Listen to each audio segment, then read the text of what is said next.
مرزا سلامت علی دبیر نے کیا خوب کہا ہے کہ کس شیر کی آمد ہے گرن کام رہا ہے، کس شیر کی آمد ہے گرن کام رہا ہے، رنگ ایک طرف چڑھ کے کوہن کام رہا ہے، کس شیر کی آمد ہے گرن کام رہا ہے، رنگ ایک طرف چڑھ کے کوہن کام رہا ہے، رستم کا بدن زیر کفن کام رہا ہے، رستم کا بدن زیر کفن کام رہا ہے، ہر چرخ سلاطین زمن کام رہا ہے، اور شمشیر وقف دے کے حیدر کے پسر کو، شمشیر وقف دے کے حیدر کے پسر کو جبریل لرز رہے ہیں سمیٹے ہوئے پر پر۔ یہ امام عالی مقام کی شان، یہ امام عالی مقام کی شان ہے، ان کا روپ ہے، ان کا دبدبہ ہے، اتنی بڑی شان ہے۔ اور آگے خاک کربلا سے راہی بستری کیا کہتے ہیں؟ راہی بستری کہتے ہیں کہ خاک کربلا اتنی، خاک کربلا اتنی معتبر نہیں ہوتی، اور یہ حق بات ہے، خاک کربلا اتنی معتبر نہیں ہوتی گر میرا حسین اس پر مہربان نہیں ہوتا، گر میرا حسین اس پر مہربان نہیں ہوتا۔ اور آگے راہی بستری نے کیا کہا کہ کربلا نہیں جاتے، کربلا نہیں جاتے گر علی کے شہزادے، کربلا نہیں جاتے گر علی کے شہزادے، دین مصطفیٰ کو یہ تازگی نہیں ملتی، دین مصطفیٰ کو یہ تازگی نہیں ملتی۔ یہ بات حق ہے کہ آج دین مصطفیٰ کو یہ تازگی ملی ہے تو شہادت امام عالی مقام کے صدقے میں ملی ہے، اتنی بڑی عظمت ہے، اتنی بڑی فضیلت ہے۔ تو آج انشاءاللہ شہادت حور کے بارے میں آپ نے سنا بھی ہے، صدر محترم صاحب سے، ہمارے قاضی صاحب سے، اور انشاءاللہ سنتے بھی آئے ہیں کہ حور جو عمر بن سعد کے ساتھ یزیدی فوج میں تھا اور امام عالی مقام کا جب خطبہ سنا تو اس کے سمجھ میں آ گیا کہ ٹھکانہ تو جہنم ہے، لیکن اگر امام عالی مقام کا ساتھ دیں گے تو انشاءاللہ جنتی ہو جائیں گے۔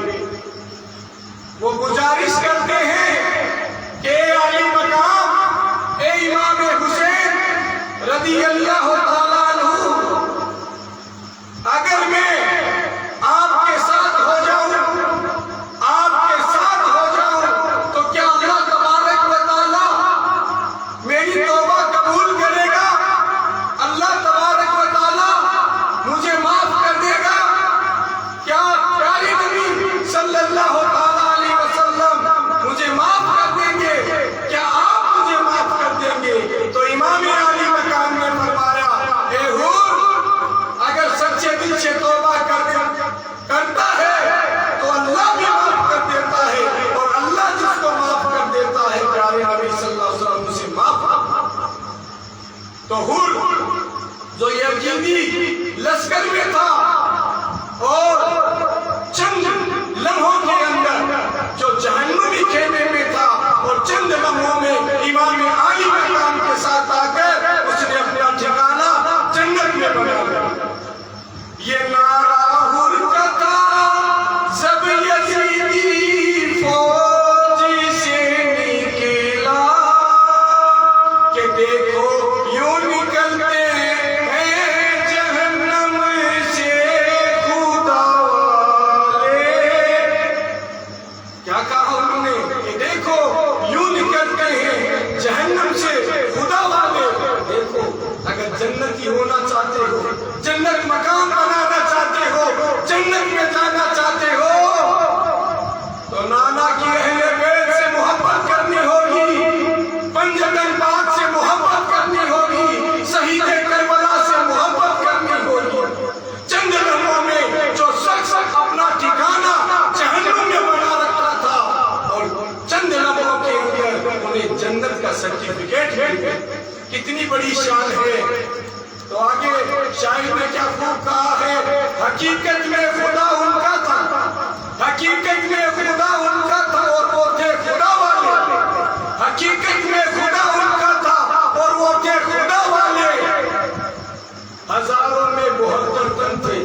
ہزاروں میں بہتر تن تھے تسلیم و رضا والے، ہزاروں میں بہتر تن تھے تسلیم و رضا والے، حقیقت میں خدا ان کا تھا اور وہ تھے خدا والے۔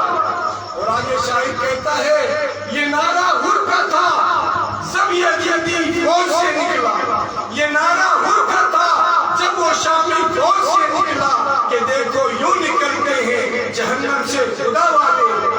اور حسین ابن علی، حسین ابن علی کی کیا مدد کر سکتا تھا کوئی؟ حسین ابن علی کی کیا مدد کر سکتا تھا کوئی؟ یہ خود مشکل کشا تھے، یہ خود مشکل کشا تھے اور مشکل کشا والے۔ اتنی بڑی ان کی فضیلت ہے۔ اور ہزاروں میں بہتر تن تھے تسلیم و رضا والے، ہزاروں میں بہتر تن تھے تسلیم و رضا والے، حقیقت میں خدا ان کا تھا اور وہ تھے خدا والے۔ اتنی بڑی شان ہے۔ اور آگے شاعر نے کیا خوب کہا ہے، دوائے درد دل اشیا، دوائے درد دل اشیا پنجتن کے در سے ملتی ہے، زمانے میں یہی مشہور ہے دارالشفا والے۔ کتنی بڑی فضیلت ہے، کتنی بڑی عظمت ہے۔ امام عالی مقام امام حسن اور شہید کربلا کی بہت بڑی فضیلت ہے۔ جب امام عالی مقام نے کربلا کے تپتے ہوئے ریگزار میں اپنا خطبہ دیا تو سب سن رہے تھے، لیکن سمجھ میں آیا وہ حر بن رہائی کے سمجھ میں آیا۔ اور حر نے کیا کیا؟ حر نے ارادہ بنا لیا کہ اب مجھے امام عالی مقام کے ساتھ ہونا ہے، اب مجھے امام عالی مقام کے ساتھ ہونا ہے، ان کا ساتھ دینا۔ تو امام عالی مقام کے خیمے کے اندر جب حر اپنے گھوڑے کو موڑ کر یزیدی لشکر سے امام عالی مقام کے قدموں میں آ جاتا ہے اور کہتے ہیں، کیا کہتے ہیں، میرے لیے دعا کیجئے اور اللہ سے دعا کیجئے کہ میری اللہ تبارک و تعالیٰ توبہ کو قبول کرے۔ کتنی بڑی بات رہی۔ اور امام عالی مقام نے فرمایا کہ آپ کی توبہ انشاءاللہ ضرور قبول ہوگی۔ اور پھر آگے کیا ہوتا ہے کہ آپ کی طرف سے میدان کربلا کے اندر حر بن رہائی یزیدی لشکر کو چیلنج کرتے ہیں اور کہتے ہیں کہ اگر کسی کی ماں نے دودھ پلایا ہے تو وہ حر کا مقابلہ کرے۔ اتنی بڑی حر بھی کوئی چھوٹی موٹی شخصیت نہیں تھا۔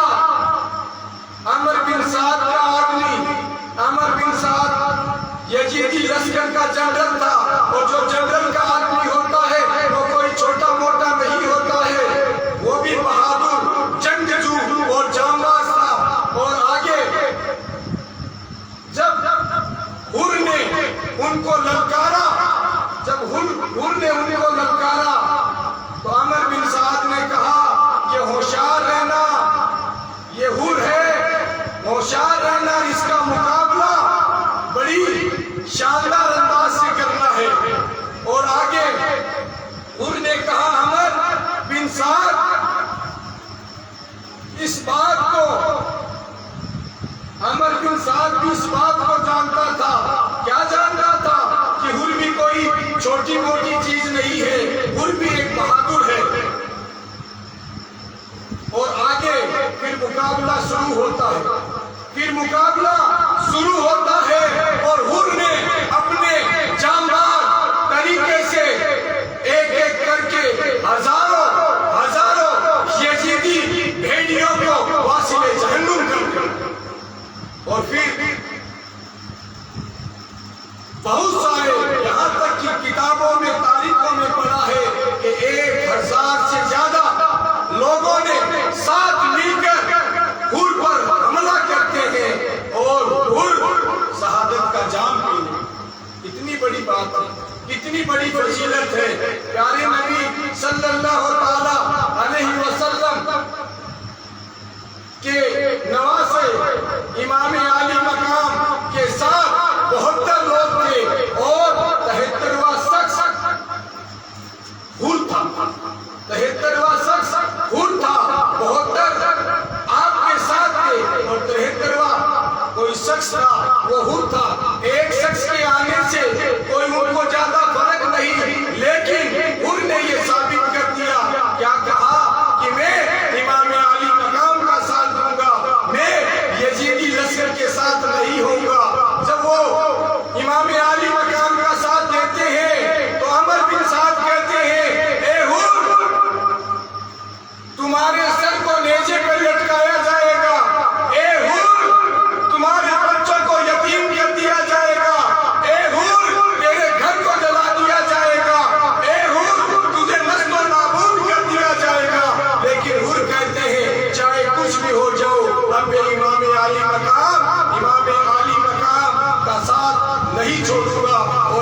پانی کو کوئی بھی پی سکتا ہے، وہ پانی آپ نے اہل بیت کے لیے پانی کو بند کر دیا ہے، اور تم نے آل رسول صلی اللہ تعالیٰ علیہ وسلم پر ظلم کیا ہے، اور آگے کہتے ہیں تم نے نبی کریم صلی اللہ تعالیٰ علیہ وسلم کی آگ کو پیاسا رکھا ہے، کل قیامت کے دن اللہ تجھ کو پیاسا رکھے گا اور تم کو پیاسا مارے گا۔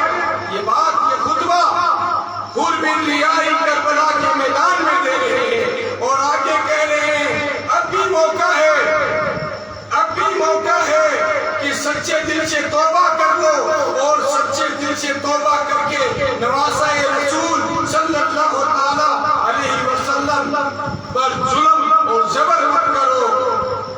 یہ بات حور نے کربلا کے میدان کے اندر، کربلا کے میدان کے اندر عمر بن سعد اور ابن زیاد جو یزیدی لشکر کے کمانڈر تھے ان سے کہی، لیکن ان کے کوئی بات سمجھ میں نہیں آئی، کوئی بات نہیں سمجھ میں آئی، کیونکہ کسی کو رے کی حکومت مل رہی تھی، کسی نے سوچا پتہ نہیں انعام کے اندر کیا ملے گا، لیکن یہ وہ بھول بیٹھے تھے کہ تم انعام کی بات کر رہے ہو، تم آل نبی سے بغض رکھ کر آل نبی پر ظلم کر کے اپنا ٹھکانہ جہنم بنا رہی ہے۔ تو دیکھو میرے بھائیوں، یہ حضرت حور جو چند لمحوں پہلے یزیدی لشکر میں تھا، اپنا ٹھکانہ جہنم بنا رکھا تھا، اور چند لمحوں کے اندر امام عالی مقام کے خیمے میں آتا ہے، امام عالی مقام کے علم کے نیچے آ جاتا ہے، اور قیامت تک جب ان کا نام لیا جائے گا تو حضرت حور رضی اللہ تعالیٰ عنہ کہہ کے ان کو پکارا جائے گا۔ کتنی بڑی شان ہے، کتنی بڑی فضیلت ہے، یہ امام عالی مقام کی محبت کا صدقہ ہے۔ دوسری پڑھی اللہم صلی علی سیدنا مولانا محمد وعلی آل محمد وبارک وسلم علیہ الصلوۃ والسلام علیکہ یا رسول اللہ یا حبیب اللہ یا نبی اللہ۔ چند شعر امام عالی مقام کی شان میں سماعت فرمائے۔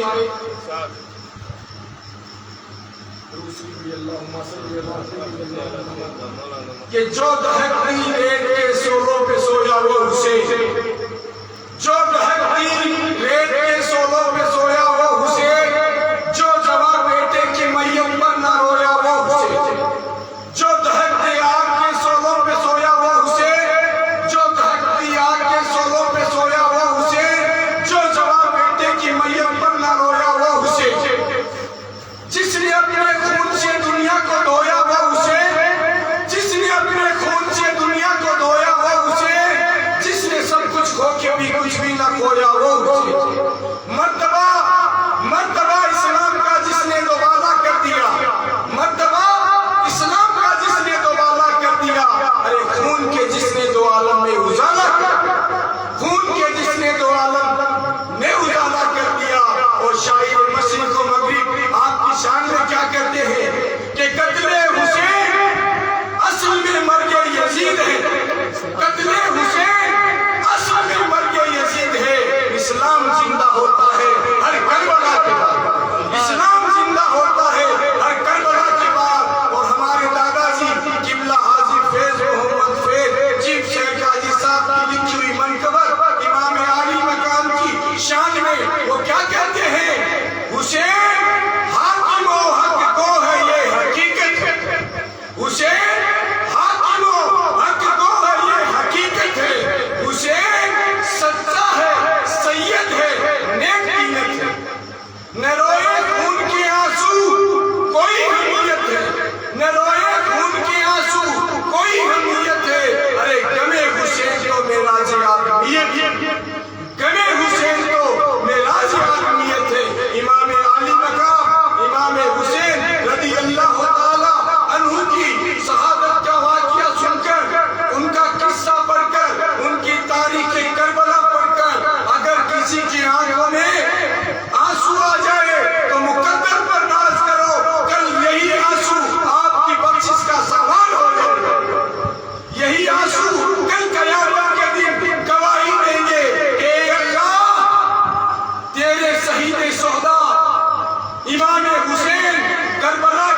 کہ چاہے کچھ بھی ہو جاؤ، نماز نماز نماز کسی بھی حالت میں، کسی بھی کنڈیشن کے اندر معاف نہیں ہے۔ یہ اللہ کا حکم ہے، اور جو اللہ کے حکم کی فرما برداری کرتا ہے تو اللہ تبارک و تعالیٰ کا رحم و کرم ہوتا ہے۔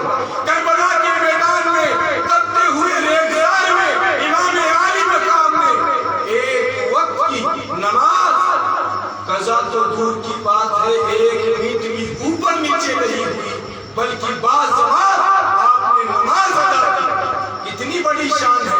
ارے میرے بھائیوں، اگر جان کے لالے پڑ جائے تو لوگ پتہ نہیں کیا کیا بھول بیٹھتے ہیں، لیکن امام عالی مقام نے قیامت تک پیارے نبی صلی اللہ علیہ وسلم کی امت کو یہ پیغام دے دیا کہ یہ نانا کا دین ہے، یہ نانا کا دین ہے، اور نانا کی حدیث پاک ہے کہ نماز میری آنکھوں کی ٹھنڈک ہے، نماز میری آنکھوں کی ٹھنڈک ہے۔ تو اے نانا کی امتیوں، نانا جب نماز پڑھو گے پیارے نبی صلی اللہ علیہ وسلم کی آنکھوں کو ٹھنڈک ملے گی، اور آپ پیارے نبی صلی اللہ علیہ وسلم کی آنکھوں کو ٹھنڈک۔ پیارے نبی صلی اللہ علیہ وسلم کا ارشاد گرامی ہے، حدیث پاک ہے، نماز معراج کا تحفہ ہے، نماز معراج کا تحفہ ہے۔